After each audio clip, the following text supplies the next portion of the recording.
Assalamualaikum warahmatullahi wabarakatuh. Yang terhormat kepada Ibu Tuti Astuti SHMH selaku dosen pengampu di mata kuliah Hukum Perlindungan Konsumen OSC. Perkenalkan, nama saya Muhammad Zalul Juliar dengan NPM 23139.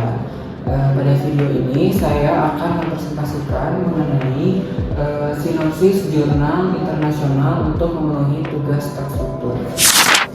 Pada presentasi kali ini saya akan membahas mengenai yang pertama ada identitas jurnal, yang kedua latar belakang, yang ketiga isu hukum utama, yang keempat rumusan penelitian, yang kelima tujuan penelitian, keenam kerangka teori, 7 metode penelitian, 8 temuan utama, 9 analisis kritis, 10 relevansi terhadap RPS, 11 kesimpulan, dan yang terakhir ke-12 rekomendasi normatif dan kebijakan. Berikut adalah identitas jurnal yang saya pakai. Di sini bisa terlihat tertera nama penulis Duncan Fairgrave, Christoph Bers, dan Boyuksagis. Kemudian tahun terbit 2024. Judul artikel Product Liability and Online Marketplace Comparison and Reform. Nama jurnal International and Comparative Law Quarterly, volume 73 nomor 2. Berikut ada linknya, saya sertakan. Kemudian ada status Scopus 1, kemudian ada link open access-nya juga saya sertakan. Selanjutnya ada latar belakang.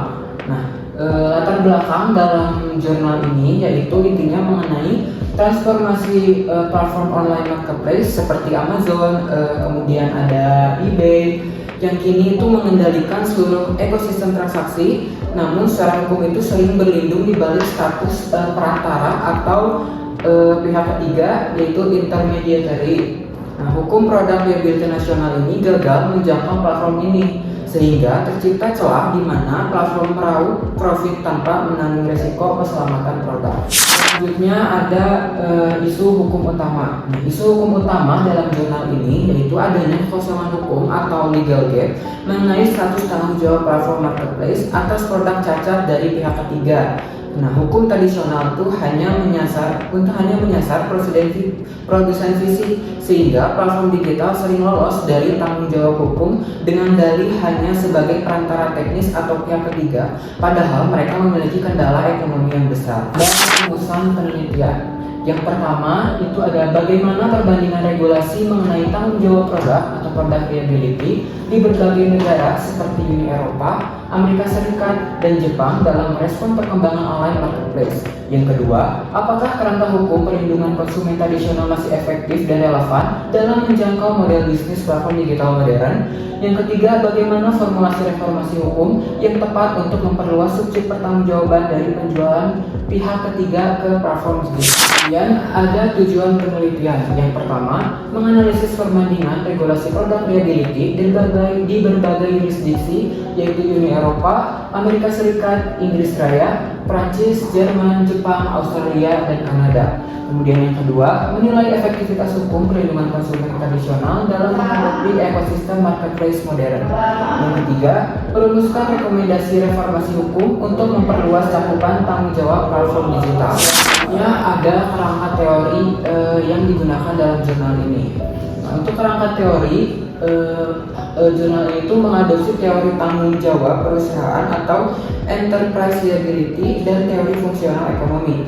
Kerangka teori yang digunakan tidak terpaku pada definisi tradisional penjual, melainkan pada peran fungsional sebuah entitas dalam rantai pasok digital. Nah, jurnal ini merujuk pada kerangka hukum modern seperti Restatement Third of Tort dari Amerika Serikat dan konsep ekonomi operator dalam Uni Eropa Product Liability Directive.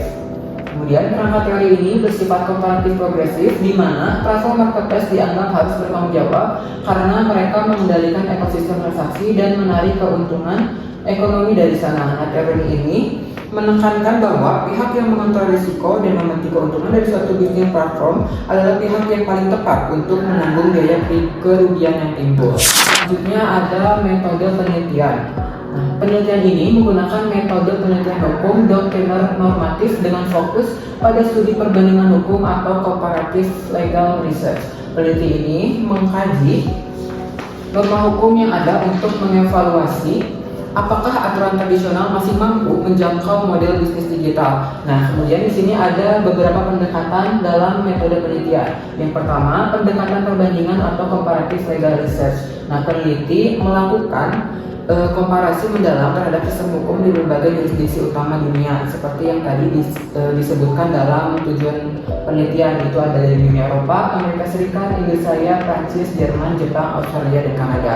Kemudian yang kedua, pendekatan kasus atau case approach. Nah, putusan hakim menjadi kasus penting seperti kasus Overdose dengan Amazon di Amerika Serikat untuk melihat pergeseran dari sekadar perantara menjadi distributor atau penjual, serta putusan-putusan di tingkat pengadilan Uni Eropa terkait tanggung jawab platform terhadap keamanan produk. Nah, kemudian yang terakhir, yang ketiga, pendekatan undang-undangan atau state statute approach. Nah, menganalisis sinkronisasi regulasi sektoral seperti Product Liability Directive Uni Eropa, doktrin Restatement of Torts Amerika Serikat, dan berbagai regulasi perlindungan konsumen di Asia dan Eropa untuk mencari celah hukum atau legal loophole yang selama ini menguntungkan platform.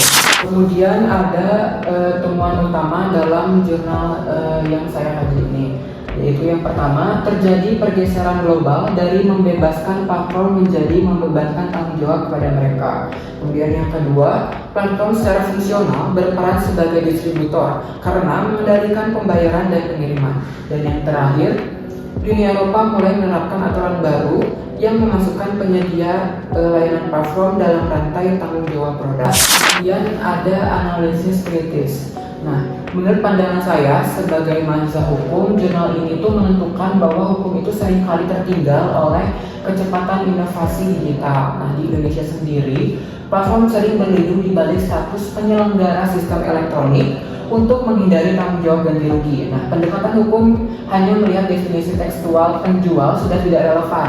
Nah, hukum harus menggunakan pendekatan fungsional. Indonesia perlu mengadopsi prinsip enterprise liability, di mana platform yang mengambil keuntungan dari transaksi juga harus memikul resiko atau beban tanggung jawab. Nah, jika terjadi kerugian, konsumen guna menciptakan keadilan distributif. Nah, ada relevansi dengan RPS. Yang pertama, ada product liability. Yang kedua, ada perlindungan konsumen digital. Yang ketiga, perbandingan hukum perlindungan konsumen. Jadi dapat disimpulkan bahwa perlindungan konsumen digital memerlukan evolusi dari tanggung jawab berbasis kepemilikan barang. Kepemilikan barang menjadi tanggung jawab berbasis kendala ekonomi. Nah, reformasi hukum internasional menunjukkan bahwa platform marketplace kini menjadi subjek hukum yang tidak bisa lepas dari beban produk liability.